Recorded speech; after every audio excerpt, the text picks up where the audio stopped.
What's up, everybody? Coach Ben podcast here. I'm here with Jim from Jiu-Jitsu Magazine. It's been a little bit. What's up, Jim? Man, we're still here. Still chugging away, churning out some topics. And it's kind of hard to not talk about our situation still. And you wanted to get the word out about the positive aspects of what's going on here, or the potential of the positive, because there is a lot of negativity for sure. I mean, you turn on any kind of news channel, whether you're a Fox guy, CNN guy, MSNBC, C-SPAN, whatever your outlet, it's usually pretty grim. It's not what we traditionally categorize as the happiest of times. Yeah. So Coach Ben is here to talk about, well, hold on. Let's take pause for a second to look at some things that could be perceived as something positive to kind of counterbalance this thing.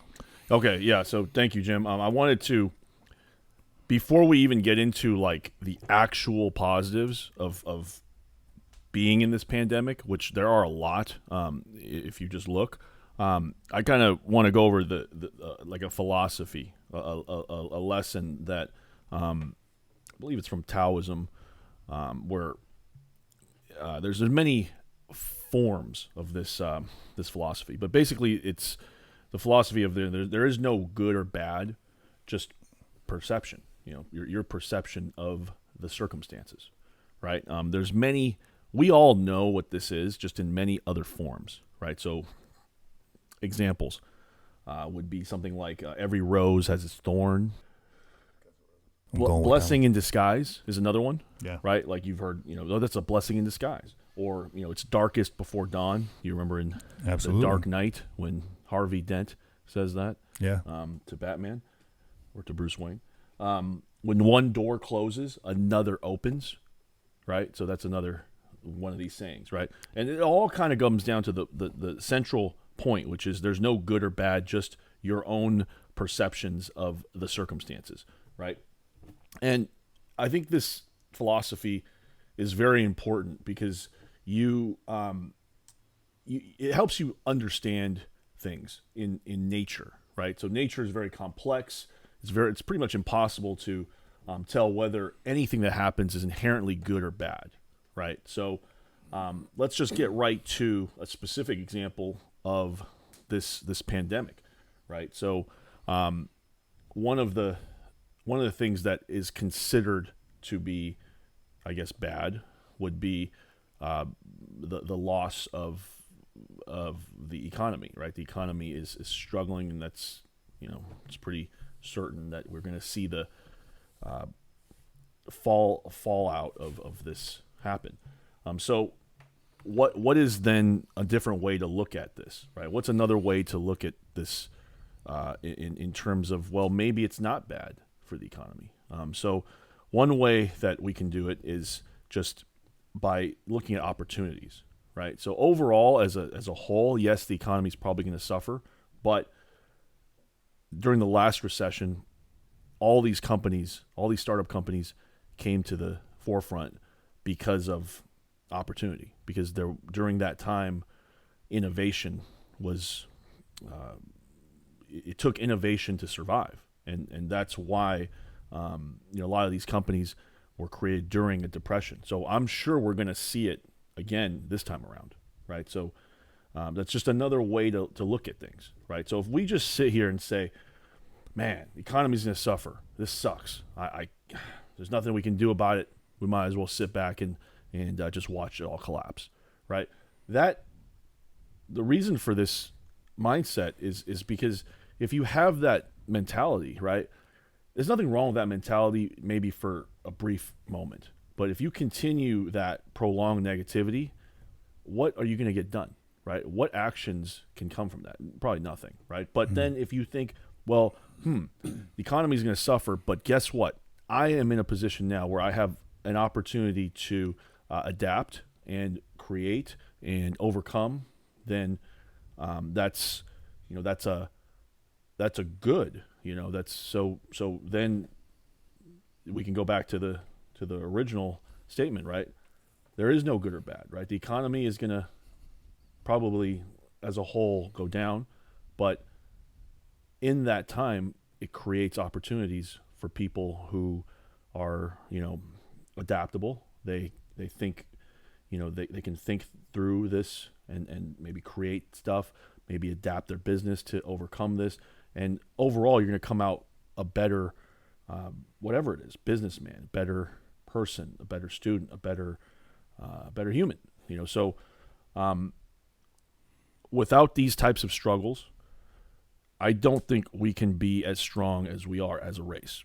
Does that make sense? Absolutely. So, and I want to make it clear that this philosophy, it's not meant to be used as a way to justify an action, right? It's not like, well, how do I put this in a way? It's not like, okay, robbing a bank, it's neither good nor bad. So I'm going to go rob the bank right now. No, that's not how it works. You don't want to use it to justify an action. It's more like, something has already happened, and you can either look at it as good or bad, or just don't see it as good or bad. You just see it as something that's happened. There's a famous story about a Chinese farmer. Have you heard about this story? Yeah. In fact, tell the story, Jim. Shout out. Well, I'll botch it, but All right, shout let out me to tell the story. my friend Brandon Fung in Singapore who told me this. It's the story of the farmer who's to say what's good, who's to say what's bad. Yeah. And Alan Watts. So what is it? A man rides in on a horse. So it goes like this. Okay.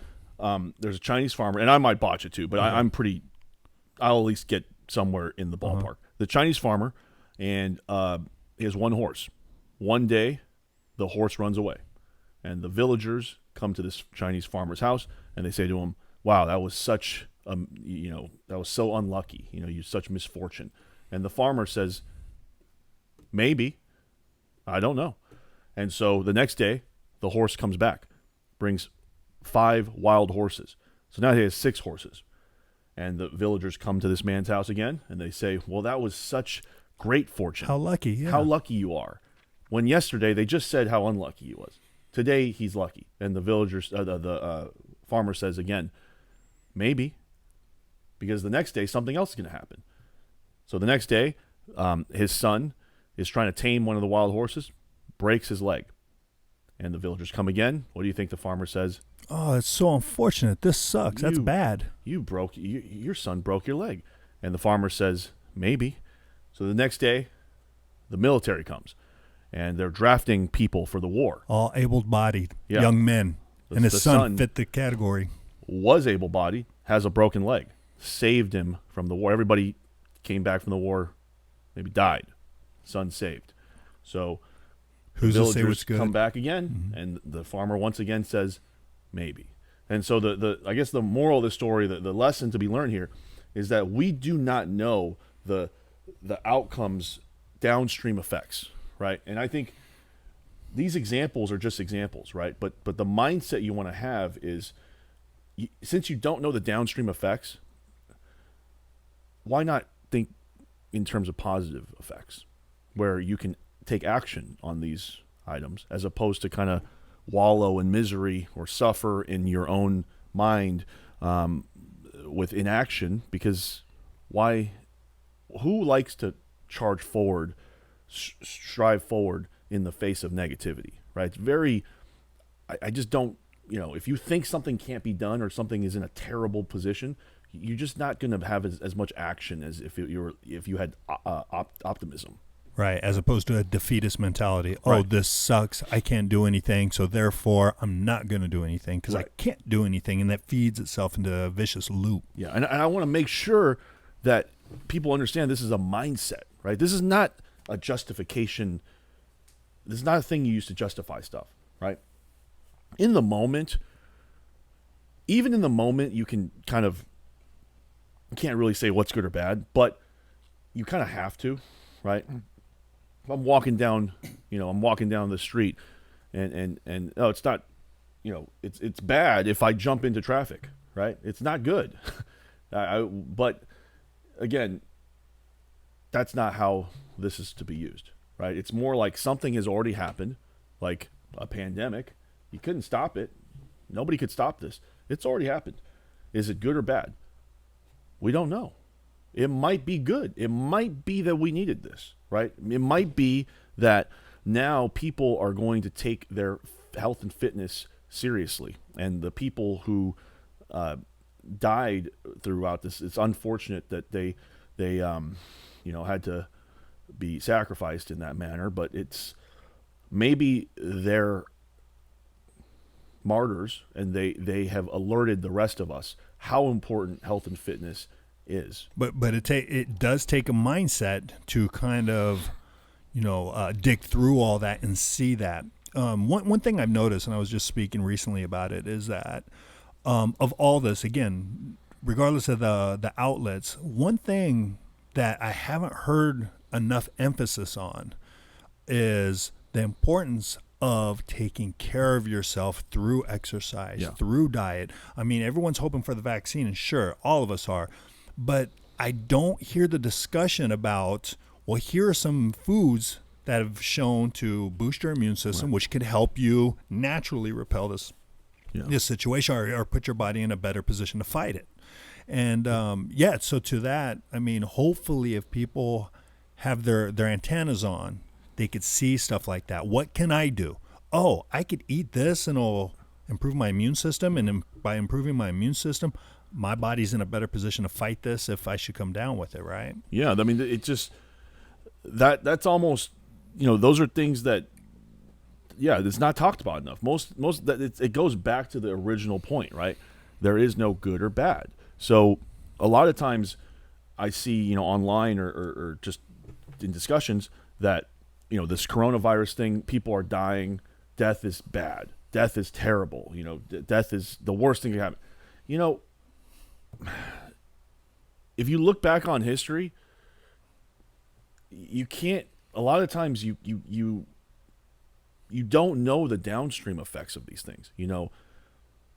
Is it better for more people to live who are, I guess, already have a lot of pre-existing health conditions? They're older.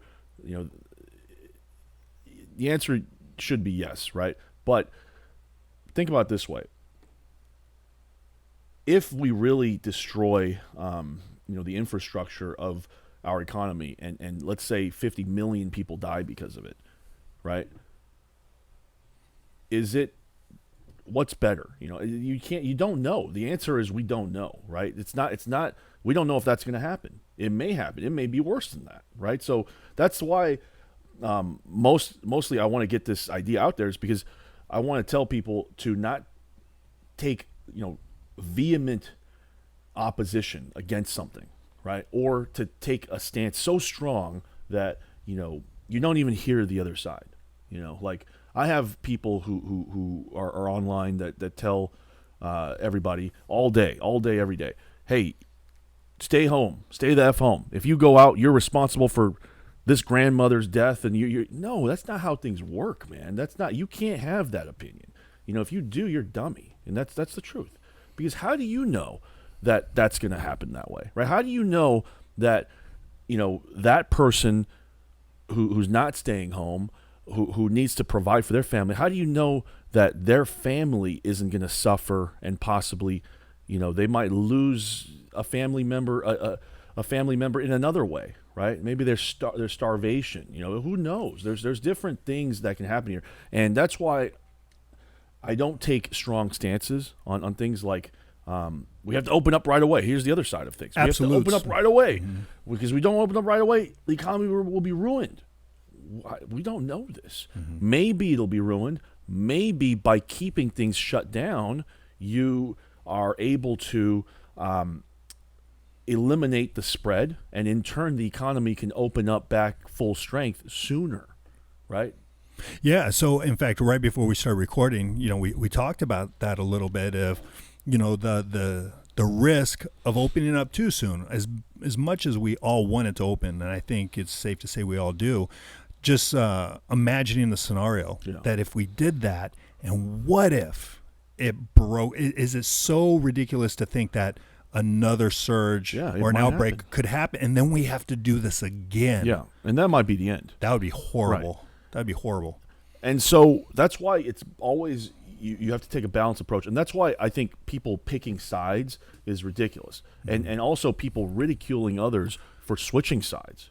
I was a heavily, I was heavily involved in religion when I was younger. I'm not anymore, but I'm not against people who are, and I'm not gonna go down rabbit holes that I don't need to go down, so my point there was just, if somebody has a differing opinion, you just to be a good person, you shouldn't really try to shame, ridicule, blast them. You should try to bring them on your side and see things. And everybody should all be on the same side. You should all be on the side of critical thinking. You shouldn't be on the side of like political stuff or biasness, right? So if you understand this concept, right, it is things can go both ways. You just don't know. Then how could you take a vehement stand against something, right? Mm-hmm. And if that's the only positive we get out of this coronavirus, I think that's a good one, because there's just so many, non-critical thinkers out there, people that are biased, and we're all biased, but taking the biased, being biased in a way that your opinion is concrete. I think it's incorrect. Yeah, I always tend to flinch a little bit when I hear people speaking absolutes. Yeah. Especially if, okay, well, what's your source? Well, I watch the news all the time. It's on TV all the time. Okay, Here we go. And as long as we don't blur the lines between, right and wrong here with this philosophy, I think we're good. We can't use a slippery slope here and use it to justify things, right? Also, this way of thinking, philosophy of no good or bad, it works both ways in giving you strength, right? It gives you strength in misfortune, right? When something you consider to be bad, misfortune happens, you can always, if you don't consider it, misfortune, if you just consider it as like an opportunity or something that you're going to learn from, then you have the strength to strive on.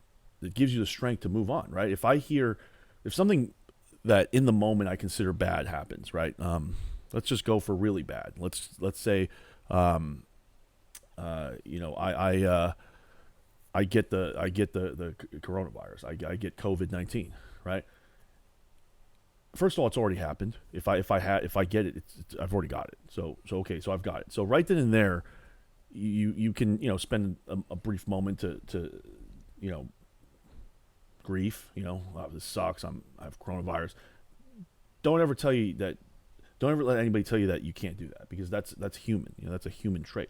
But if I do that for the 2 weeks, 3 weeks, 4 weeks that I'm going to have it, I'm not going to accomplish anything. So right then and there, if I were to get it, I'd probably spend a day to just be like, damn it, this sucks. And then right away, you need to take this mindset and just internalize it. Did you got the coronavirus? Is that good or bad? Maybe it was good. Maybe this shows you that you need to treat sanitation a little more seriously. You need to wash your hands more. You need to stop touching your face. Maybe it tells you that you need to you're not let's just say I'm not asymptomatic, right?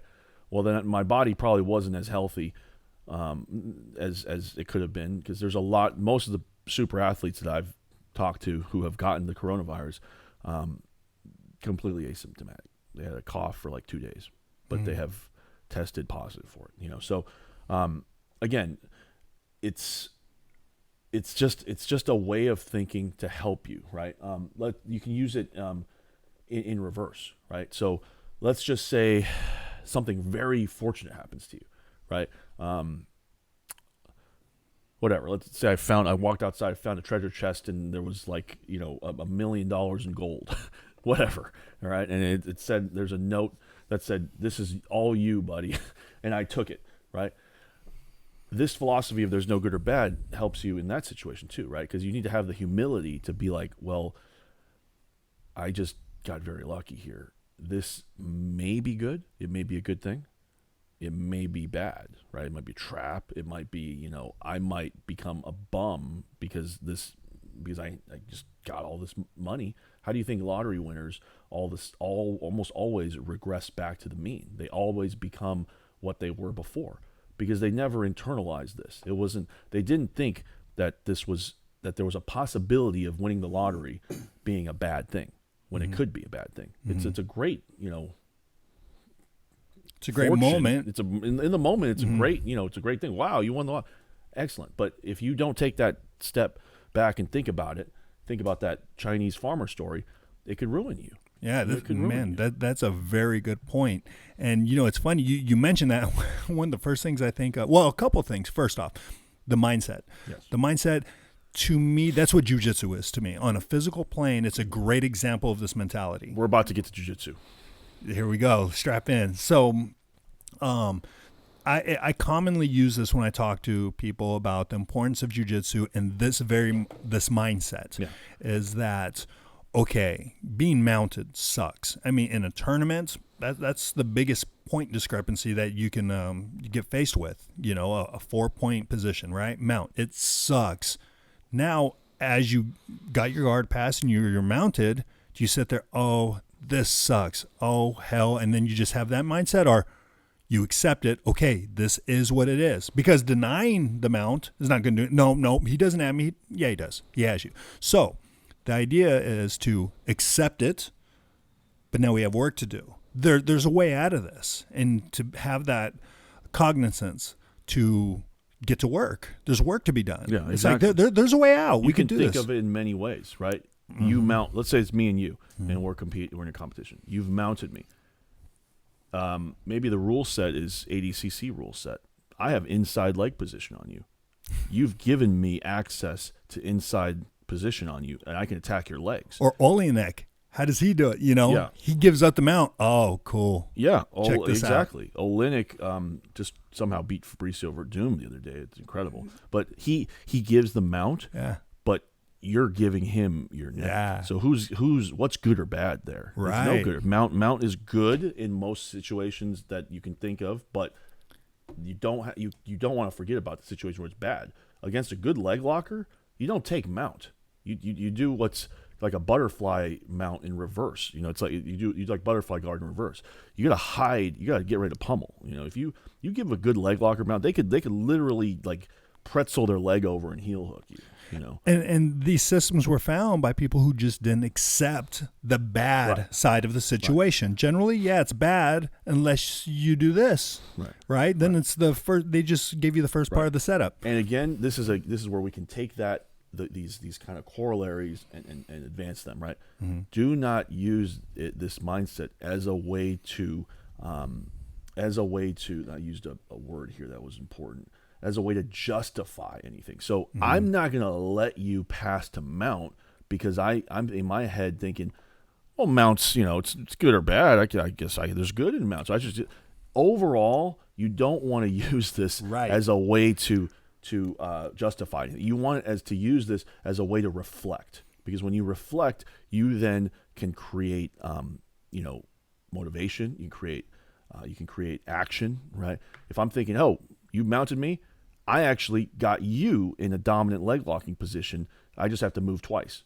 I move once by bridging. I move twice by throwing my leg over into a reap. Boom, you're in a 411 honey hole. Cross ashi. You're all I have to do now is I just have to move your leg to the inside, and I have an inside heel hook in one of the most dominant positions, right? I can see things that way, right? That's exactly what we're talking about. It's the same thing with the pandemic. We're all stuck at home on lockdown. You get to spend time with your kids. We're all stuck at home with a lockdown. Forget about that. You get to use your home gym that you've never used in 10 years. You get to use it now. We're stuck at home in a lockdown. You get to cook. You've been doing takeout forever. You get to cook meals now. Right? This is just opportunity. Oh, you need to go to your doctor's appointment or something? Traffic's good outside. Traffic's great to get your appointment. I go to Beverly Hills in 30 minutes. Sure. I don't get to train jiu-jitsu anymore. I don't get to live roll. My joints have been taking a beating for the last 10 20 plus years. Yeah. So joints are healing at a rapid pace. I'm getting a smile talking about this because it's just true. I'm not stretching things. Like, people might hear this and be like, "Oh, Ben, you're reaching. You're reaching." I'm not reaching. I'm telling you, this is not. It's only reaching if you if you talk about things that aren't that just they're not the case, right? You're taking something and you're putting a bow on it that's not supposed to be there. Like this is not reaching. These are things that are actually happening. So we can even talk about examples, right? Other examples I want to just, this is more of a thought experiment than an actuality, so nobody kill me for this. Even with like the biggest atrocities in history, right?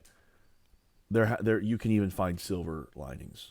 Biggest, Hitler generally is considered, by all accounts, a bad individual. Are you about to defend Hitler? I'm not defending Hitler, but I'm going to defend some of the things that came from it. Things that came from it, yeah. Mm-hmm. Because one man is not going to really shape. I don't put that much stock into one person ever. Like whether it's Hitler, Trump, me, you. It doesn't. I don't put. That's a different discussion. But anyway, here's an example, right? Hitler did a bunch of very, very atrocious things, right? I'm going to definitely take a reductionist view on this because we don't have all the time in the world. But how do we know that if he didn't come along, that there wouldn't have been somebody that came along that was worse than him, that would have demolished the entire human race by now, right? Mm-hmm. Maybe he was the guy who we needed to fight and defeat in order to stop, further treachery, right? That's just one way to think about it. It's already happened. We can't go in a time machine and rewind things, right? I wish if we could, we would, but we can't. So we have to now deal with it. So if we're going to deal with it, then you just have to deal with it. It is what it is. You just have to deal with it. Now, I'm not, all the deaths and things, I'm not discounting those things, but it's already happened. If I was one of the people who perished in that situation, and I'm just speaking from how I think now, I would want my death to advance the human race. I wouldn't want my death to be a part of, this thought process of this terrible time in history and how all these nasty things happen. It'd be much nicer if people thought of me as like, oh, well, this circumstance provided the opportunity for these things to happen. There's a lot of discussion on that topic. Actually, there's discussion. There's people out there who think that without Hitler's regime, his thing, Einstein would have never stayed in the U.S.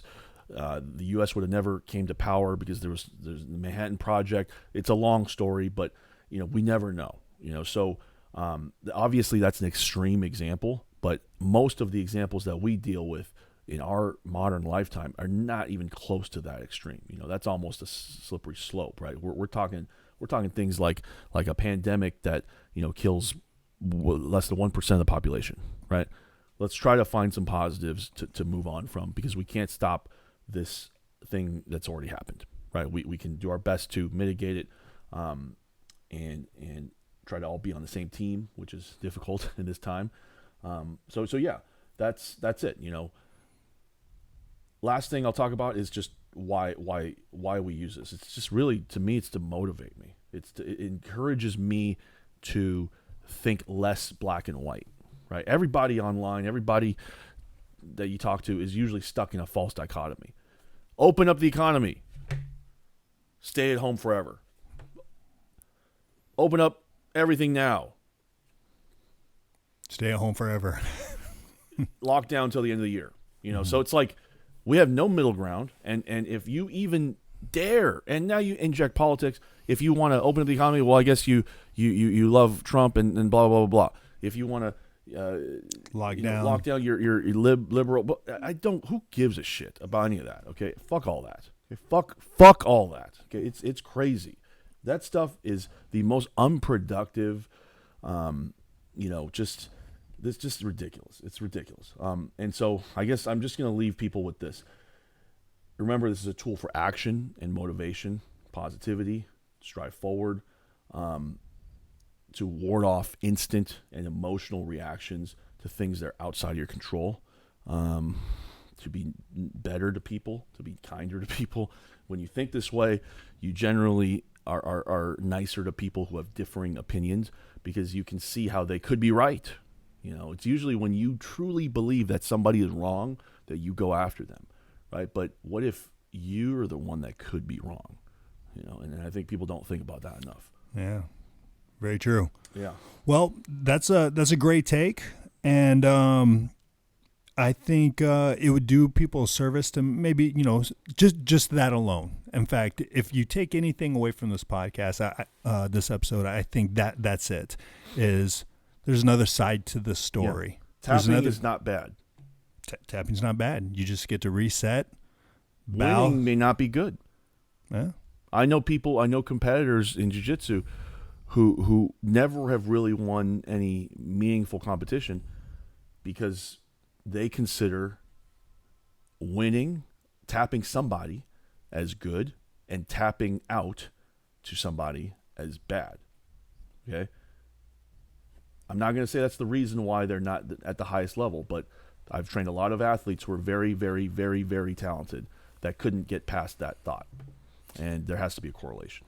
And there is a great movie that exemplifies that notion, and it's called White Men Can't Jump with Woody Harrelson, Wesley Snipes, Rosie Perez, to where, I'm not going to spoil it, but winning is not necessarily winning. Yeah, you could win and lose. I think there was, if you watch the Marvel movies, they kind of highlight that a lot. It's like you think you won, and then the bad guy had this trick up his sleeve that you didn't think about, and kabam, you lose everything, and then you have to go to a time machine. At what cost? Yeah, at what cost did you win? So, so never just think this is good, this is bad, especially when it comes to outcomes. It's just our perception of it, and so during this time, I think this is the most important time ever to think about this because if we're going to rebuild and go back to the way things were and even better, you have to accept that this was a part of the rebuild, not something that you wish never happened, because that's not realistic. Roger that. Well, Coach, thanks for your insight, and hopefully you guys out there can kind of piece something or take something out of this and piece together your own fortunate reality, in the future on the other side of this. But in the meantime, take care of yourself, be kind, be nice, and be well. Yes, sir. Follow at Jiu-Jitsu Mag, at Coach BZ on Instagram. We both have YouTube channels. You can search for that. I have a Patreon. It's out there somewhere. Anything else, Jim? No, that's it. Another good one, Coach. Thank you. All right. Thank you. All right.